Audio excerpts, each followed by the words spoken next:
నా పేరు రమాదేవి. సిద్దిపేట జిల్లాలోని ఒక మారుమూల గ్రామం మాది. నాన్న ఒక సాదాసీదా బ్యాంక్ ఉద్యోగి కావడంతో మాది చాలా సాధారణమైన మధ్యతరగతి జీవితం. నెలకు వచ్చే 30,000 జీతంతో ఇల్లు గడవడమే కష్టంగా ఉండేది. ఆక్లిష్ట పరిస్థితుల్లో అమ్మ తన తమ్ముణ్ణి సాయమడగడం, మావయ్య కాదనకుండా ఆదుకోవడం మాకలవాటైపోయింది.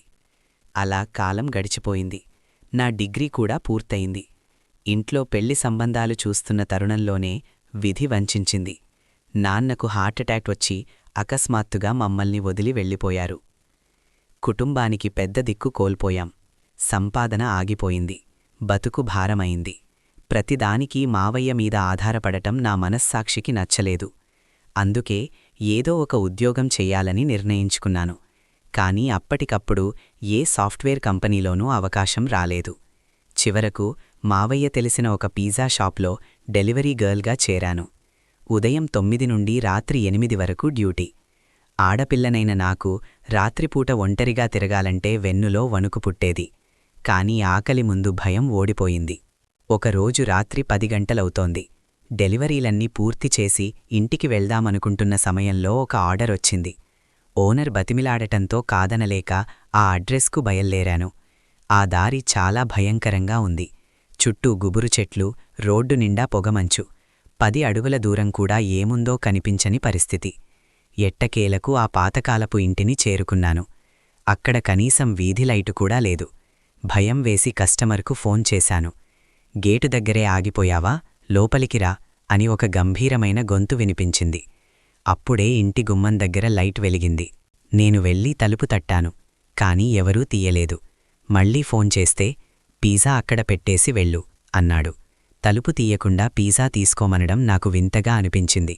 నేను పిజ్జా కింద పెట్టగానే తలుపు కింద ఉన్న సందులోంచి మనీ బయటకు వచ్చాయి. అతని మొహం కాని, కనీసం చేతులు కాని నాకు కనిపించలేదు. ఆ తర్వాత ప్రతిరోజూ రాత్రి 10 గంటలకు అదే అడ్రస్ నుండి ఆర్డర్ రావడం మొదలైంది.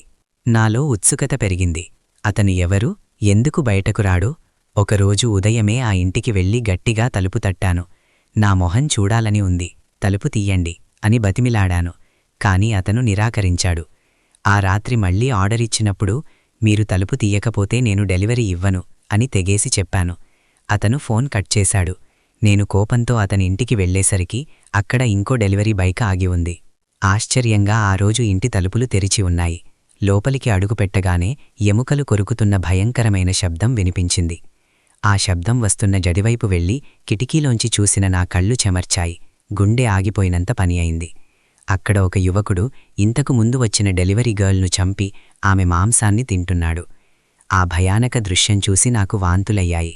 వెంటనే పోలీసులకు సమాచారం అందించాను. పోలీసులు అతన్ని బంధించారు. విచారణలో తెలిసిన నిజమేంటంటే అతని పేరు ఆకాష్. అతను ఒక రక్తపిశాచి, ఘూల్లాంటి మనస్తత్వం ఉన్నవాడు.